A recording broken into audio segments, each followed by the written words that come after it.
everybody, Ms. Chaun Vaughn. Thank you, thank you, thank you. I just want to start off first by just letting all of you know, ladies and gentlemen, that there is a slight problem, probably a major problem. Just in case you didn't know, we are working as leaders and co-workers alongside people who annoy us.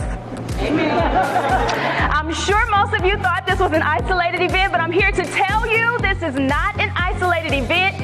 This is actually happening in kitchens and offices across America. Can you believe that? But I want you not to fear, because you have one great asset.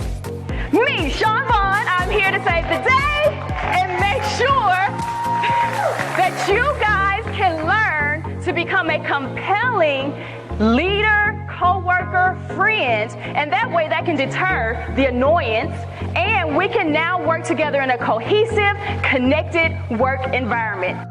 The problem today is that so many leaders are still implementing that old traditional leadership style model, that they are missing the mark with their employees.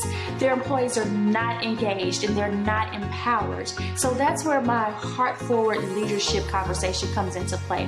When you implement these 4 principles of heart forward leadership, you will see that you can reduce employee turnover. You're going to foster that employee buy-in, which is going to drive engagement, which is driving your productivity. And then you're going to be promoting a multi-generational workforce. But I decided to go ahead and include the 5th generation, Gen Z, which is kind of hard to talk about because there's not a whole lot of knowledge on them.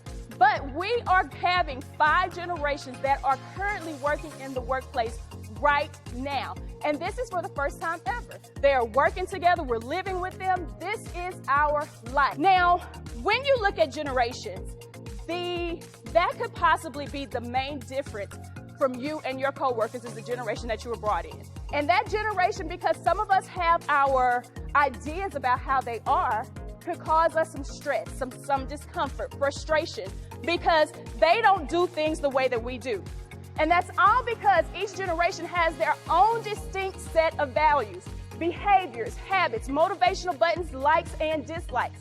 But when we are going to work in a cohesive environment, we have to be able to utilize that and understand that even though we have some differences, those differences could also be the ways that we can become very creative and productive if we utilize them together. When you combine all of those things together, there is no way that you can miss the mark on cultivating a pipeline of successful leaders. And every great leader knows that when your team is successful, you're successful. Best way for me to describe what a compelling leader is by breaking down the definition of compelling. So let's take a look at compelling. Evoking interest, attention, or admiration in a powerfully irresistible way. Kind of like how you guys are looking at me right now. You can't take your eyes off of me. I'm irresistible, right? That is what a compelling leader is. But what that means is this is someone who people are going to trust in. They know that this is an honest person, so they don't mind following this person because that person is so compelling. How many of you feel like you are like that with your employees? This is what we want to get to. We want to be so irresistible that people can never say no. When you ask somebody to go wash the dishes because you said, go wash the dishes, they're going to be like, I can't refute that. I'm going to wash them dishes. Yes,